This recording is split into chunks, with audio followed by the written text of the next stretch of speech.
Hello friends, నమస్తే. Sunitha cookery show healthy home ఫుడ్కి తిరిగి స్వాగతం. ఇవాళ మీకు వెరైటీగా, ఇన్స్టెంట్గా, టేస్టీగా ఉండే కొత్త రెసిపీని మీకు పరిచయం చేయబోతున్నాం. సో ఎక్కడ స్కిప్ చేయకుండా కంప్లీట్గా వీడియో చూసేయండి.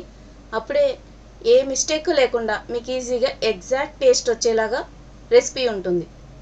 సో ప్లీజ్ మమ్మల్ని ఎంకరేజ్ చేయండి. లైక్ చేసి, షేర్ చేసి, కమెంట్స్ చేసి, రెడ్ కలర్లో ఉన్న సబ్స్క్రైబ్ బటన్ పక్కన ఉన్న గంట ప్రెస్ చేసి ఆల్ అని సెలెక్ట్ చేస్తే చాలు. ఇలాంటి రకరకాల వీడియోస్ అన్ని కొత్త రెసిపీస్ మీ ముందుకు వచ్చేస్తాయి. నేను ఒక ఫంక్షన్కి వెళ్ళా, అక్కడ ఇదే డిష్ వాళ్ళు చూపించారు. ఈ డిష్ నేను చూడంగానే చాలా టెంప్టింగ్ అనిపించింది. సో నేను కూడా ఒకసారి టేస్ట్ చేసి చూశాను. సూపర్ అంటే సూపర్ టెంప్టింగ్, అసలు ఎంత మార్వలస్ అంటే అంత మార్వలస్గా ఉంది టేస్ట్. సో ఇదే రెసిపీని నేను ఇంట్లో మా వాళ్ళకి సర్ప్రైజ్గా ఈ డిష్ చేసి చూపించాను. జస్ట్ లుక్ చూడంగానే ఏంటబ్బా ఇదేంటి, ఈ లుక్ ఏంటి ఇలా ఉంది,